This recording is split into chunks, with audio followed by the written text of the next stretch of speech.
Hi guys, I'm Adam Smith. I'm the Director of Community Partnerships and Educational Access for Doorway to College Foundation. Doorway to College is a nonprofit based in Iowa City, Iowa. We're the only real national nonprofit that are in the space of partnering strategically throughout the nation with schools, as well as programs that serve students that help them not only get to college, but through college.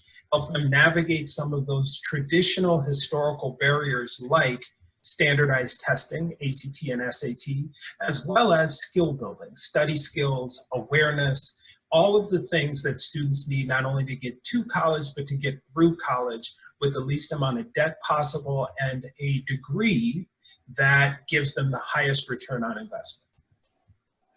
Thanks, Adam. I'm Casella. I'm also at Doorway to College. We're just here chatting today a little bit about this concept of summer melt.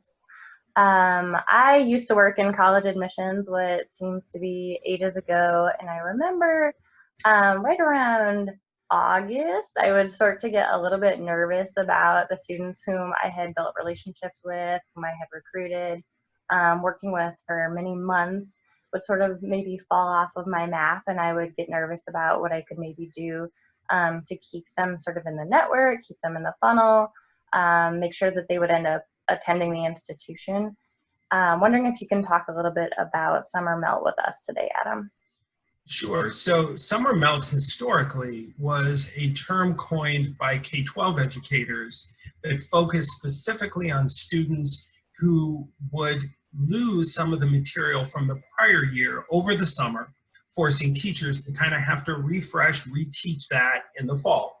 So I was what was called a latchkey kid who was first generation with a single mom. So over the summer, because I didn't have programs and books and resources, that I would just spend the summer hanging out, maybe going to camp, maybe going to the park.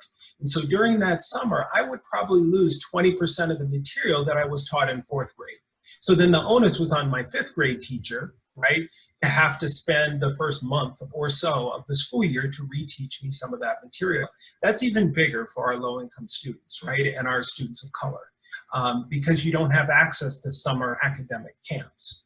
Now the term, as you mentioned, Ali, for college admissions has been coined for college, not only aspiration, but readiness for so many students, especially, and it's a huge gap for our students of color, students that in the fall of their senior year, studies show nationwide that some 85 to 88% of them say, I'm gonna go to college, whether it's college, four-year university, technical school, trade school after high school. And then what happens is that excitement over the senior year kind of wanes a little bit. And in particular, during the summer, it melts off. And so about 66% of the students who aspired to go to college when it was some 85 while they were in high school, over the summer, there's about a 20% drop off. And that drop off is even higher for our students of color and our students whose parents didn't go to college themselves. Interesting. I've been reading too, we're talking right now, it's the year 2020. I've been reading that COVID-19 is probably not particularly adding to this issue. Wondering if you can touch a little bit on that. Yeah, so we all know that COVID-19 put really uncertain, and our educators, K-12, higher ed, all have done the best they could. But students stopped going to school in mid-March. So this has exacerbated the melt, essentially turned the heat up even hotter. Where melt would have started in June, maybe up north, and down south it would have started in mid-May. Now it started in March. So students haven't been in school for almost 6 months. And so there's more opportunity for them to have dropped off the information that they need to know. And for the college-bound freshmen, it's more of an opportunity for them to be sucked into being an essential worker. Maybe their parents got laid off for their job, and the student is the only one who's able to get a job for whatever reason and start working. So there's a huge exasperation of so many inequities and challenges. Summer melt is just another one that COVID-19 has brought to bear.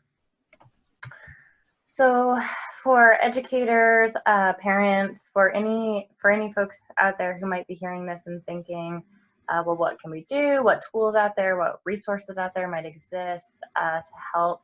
What would your answer to that be? Or what is Doorway to College doing to help, I guess? Right, right. So Doorway, we have great strategic partnerships and are always looking to cultivate more. We have a fantastic curriculum called Study Smart. The curriculum is broken into 6 units that can be taught over 6 weeks, 6 days, 6 months, whatever. There's a fantastic study guide that allows professional educators, higher ed leaders and staff, or parents even, to implement this curriculum over the summer. The curriculum works for any student rising 9th grade in high school all the way through rising seniors, as well as rising college freshmen. I worked at universities and put together college success curriculums, and it's very, very similar to what we would do at any university I've worked for. We do a great job of not only developing the curriculum, but we can train staff and educators to actually implement it. So it can be the foundation if you're already running a summer program or a summer bridge, or you want to do something with students over the summer. This can be the foundational curriculum that not only you use, but you're trained and certified by master educators to implement with various student groups. Oh, that's wonderful. Thank you, Adam. I think probably what I'll go ahead and do is put some information about Study Smart in the video comments below. Thanks for taking the time to chat with me, and thanks for watching. Thank you, Al.